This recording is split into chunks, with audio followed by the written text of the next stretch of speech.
It's February 18th, 2024. This is drawing from this morning. It's automatic drawing, as I call it. And this is, I'm just using the cap, the dropper from the ink bottle. It's acrylic ink on some kind of paper. I forget what it was.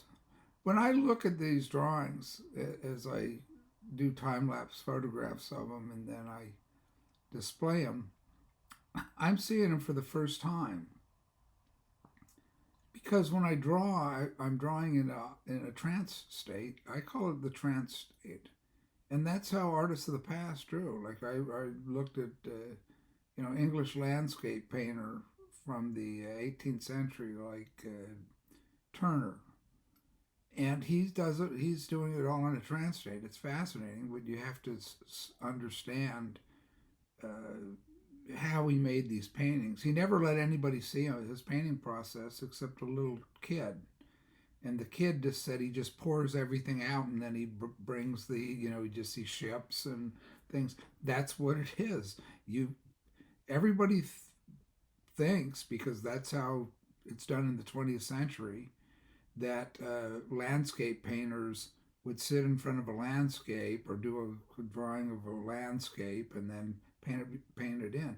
But they did it just like Bob Ross does it, except compare Bob Ross's landscapes to a 18th century landscape or 19th century landscape painter that were doing it the same way. They were doing it out of their head. Like, that just shows how, talk about devolution, and that you know Americans or Europeans think that we're so evolved and this is progress in art. There is this facility that you get when you're drawing out from memory all the time, but you're drawing figures, or you're drawing. That's how it was taught in the late 19th century. The figure drawing, they would look at the figure and then go down two flights of stairs and draw it. That was part of the curriculum at the Beaux-Arts, the Academy of Beaux-Arts in Paris, and I assume in the rest of Europe, that the point of figure drawing is to memorize, to be able to see it in your head.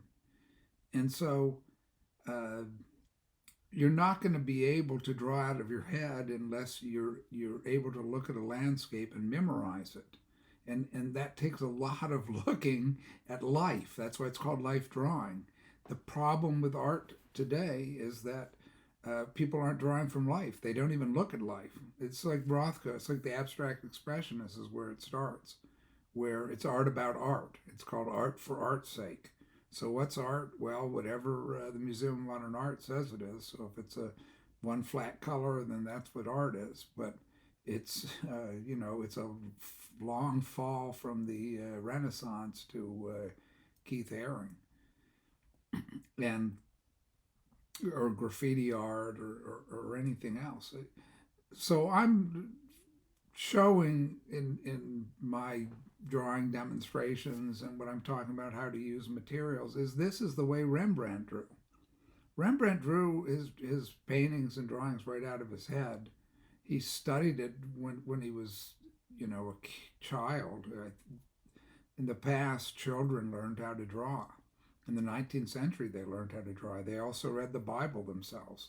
They didn't need anybody to tell them what it meant. They learned how to read McGuffey Reader in United States, and they'd read Shakespeare. They'd read Shakespeare, and they read Milton, Paradise Lost. There's no reason children can't read, except that adults can't read it. So the teachers, boy, some of the teachers, I mean, it's just unbelievable.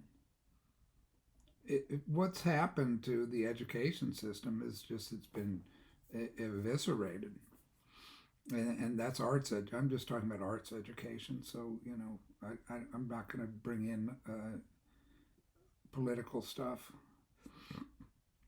but I have no idea when I go out what I'm going to do, what I'm going to draw, what I'm going to see, what I'm going to think.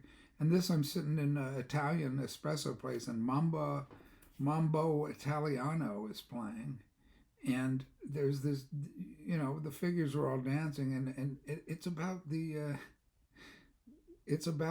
papacy. Like boa is a reference to the serpent. So, and Italiano is the Vatican. So it's this demonic infiltration of the Catholic Church is what's going on in my mind. And so there's all this.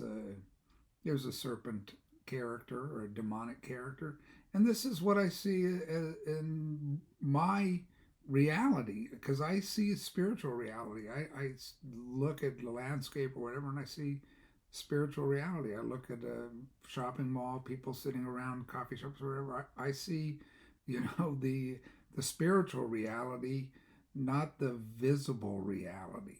Like a photograph would take. That's what being an artist is. You don't, you want a photograph, take a photograph. If you want art, you have to draw it. What's in your head? And I don't know until I draw it what I'm seeing, and that's what I'm fascinated by, seeing it.